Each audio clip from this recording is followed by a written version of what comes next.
Welcome back to the fourth episode of our podcast, the process of creating visual effects. So my first question is, what are the main stages involved in the VFX production process? Direct VFX production में ना जाकर पहले समझना होगा कि production का मतलब क्या है. So what do you understand from production? Production means creation of something, right? When we are talking about filmmaking में 3 stages होते हैं, सभी को पता होगा. अगर नहीं पता है तो आज पता चल जाएगा obviously. First is pre-production. Pre-production में क्या करते हैं? जैसे हम कह रहे हैं pre means किसी चीज के आगे ना. तो pre-production means जितना भी शूटिंग के आगे काम होता है, script writing, story, screenplay, props, location recce, casting, wardrobe department, right. तो वो हो गया pre-production. अब हमारा आया प्रोडक्शन मीन्स शूटिंग, फिल्मिंग, जितना भी हम लोकेशन में जाके शूट करते हैं या फिर अगर हम स्टूडियो में कर रहे हैं सेट बनाकर. तो ये शूटिंग का पार्ट गया. जैसे ही शूटिंग का पार्ट खत्म होगा, इसके बाद क्या आता है? अब एडिटिंग के अलावा अगर सपोज हमें इसका कलर चेंज करना है तो वो तो एडिटिंग का पार्ट नहीं होगा ना. सिर्फ अगर इसका करना है, कलर करेक्शन एक अलग पार्ट होगा. तो वो किस में आएगा?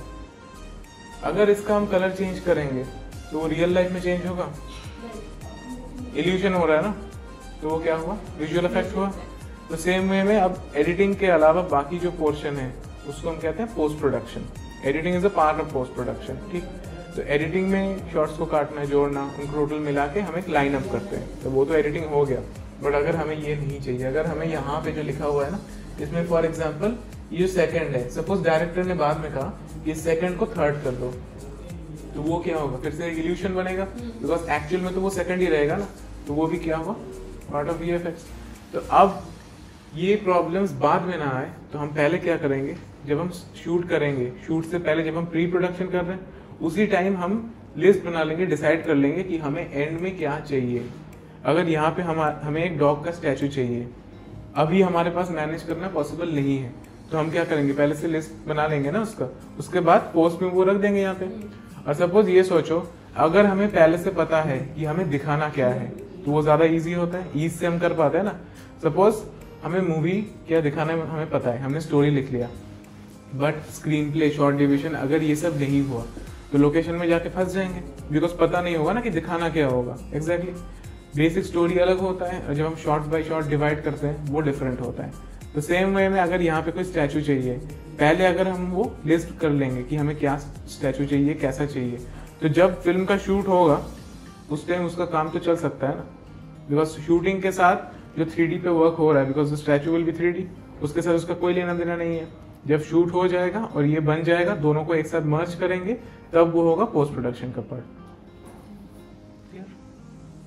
नेक्स्ट. कौन से सॉफ्टवेयर यूज होते हैं? अब ये डिपेंड करता है कि आपका रिक्वायरमेंट क्या है.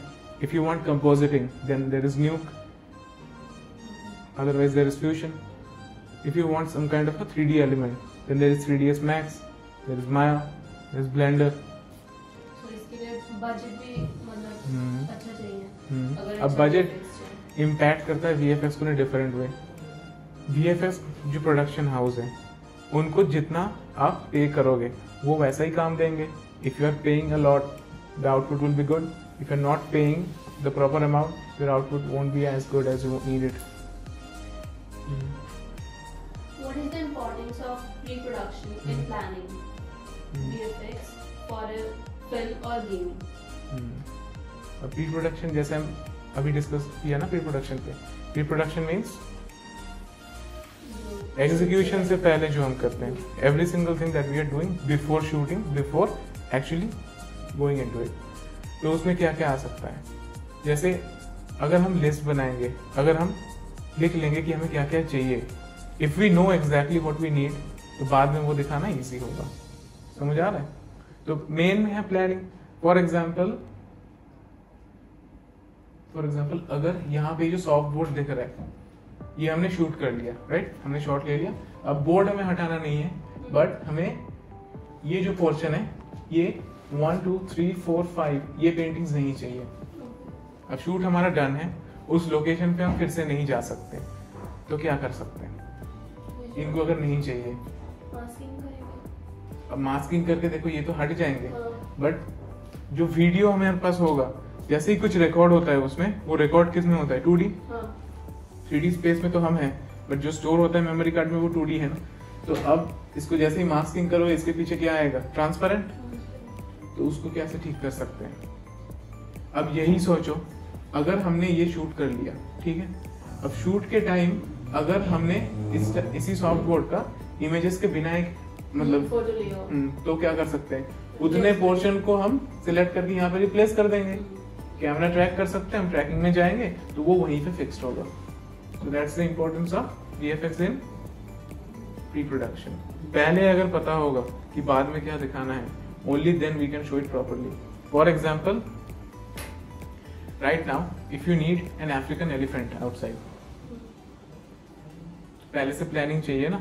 शूट तो हम कर लेंगे, shoot will happen according to itself, the visual effects will happen in the software, both can go on at the same time. For example, movies का जो सॉन्ग या म्यूजिक का काम होता है उसका शूटिंग के साथ लेना देना नहीं है ना, until and unless it's a dance sequence.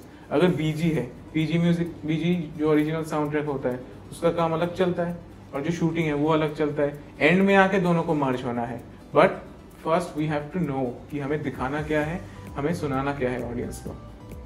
Clear? जैसे मैंने अभी क्या कहा, if you need an African elephant, African क्या कर रहे हैं? एलिफेंट को डिस्क्राइब कर रहे हैं ना। एलिफेंट क्या है? नाउन। और African, Africa is a country, तो वो उसको डिस्क्राइब कर रहे हैं, तो काइंड ऑफ एडजेक्टिव की तरह ही वर्क कर रहे हैं। अगर मैं सिर्फ कहता है एलिफेंट, वो बेबी एलिफेंट भी हो सकता है, वो एडल्ट भी हो सकता है, अफ्रीकन भी हो सकता है, वो मैमथ भी हो सकता है ना। सो डिस्क्रिप्शन ज्यादा इंपॉर्टेंट है, हमें क्या दिखाना है। For example, we need a table, अगर हम सिर्फ कहेंगे टेबल तो हमें समझ आएगा? जो 3D आर्टिस्ट होगा उसको नहीं पता होगा ना किस टाइप का टेबल चाहिए डायरेक्टर को, तो डायरेक्टर एग्जैक्टली क्या करेगा? जो स्केचिंग आर्टिस्ट होगा उससे स्टोरी बोर्ड बना देगा ना। स्टोरी बोर्ड में दिखेगा कि हमें टेबल कैसा चाहिए। अब जो 3D आर्टिस्ट होगा उसको 2D रेफरेंस मिल गया, उस 2D रेफरेंस से अब उसको वो 3D में कन्वर्ट करेगा। Clear? Next, what is the role of compositing in VFX? when we are coming into compositing, first you have to understand what compositing actually is. If you see this image, there are multiple objects here ना, बहुत सारी चीजें हैं, but when we are working in the software, हम इन सबको एक particular sheet पे नहीं ड्रॉ करते। जैसे यहाँ पे एक शीट पे है, बिकॉज हमें इन सबको एक साथ करना था ना। एक साथ करने का जो प्रोसेस है that is called compositing. But when we are working the software, we work in multiple layers. जैसे for example, this is going to be on a separate layer, Doraemon will be on a separate layer, you see this text ticket and you see this movie, this clapping board, this will all be on a separate layer. अब उससे फायदा क्या होगा? If every single object that you see are on a layer based stack, if they are separate, so you can work on them individually, separately. So what will you get by doing that? You're going to get more control, na? If they're all together, you're not going to get as much control which you will get when they are separate. So that's one part of compositing. But what compositing actually is, merging all them together and creating a final output. जैसे for example, green screen के बारे में हम सभी जानते हैं। Green screen से क्या होता है? बैकग्राउंड चेंज करते हैं ना। अगर हमें जुपिटर में जाके शूट करना है, हम नहीं कर सकते, पॉसिबल नहीं है, तो हम क्या करेंगे? जुपिटर को यहीं पे ले आएंगे। अब यहाँ पे ले आएंगे मीन्स लिटरली तो नहीं लाएंगे ना, विजुअली लाएंगे सॉफ्टवेयर के थ्रू। तो हम क्या करेंगे? ग्रीन स्क्रीन रखेंगे। जैसे ये रेड है, इन सबको हटाएंगे तो ये रेड ही होगा ना। इस रेड को अगर हटा देंगे तो पीछे का एरिया खाली मिल जाएगा।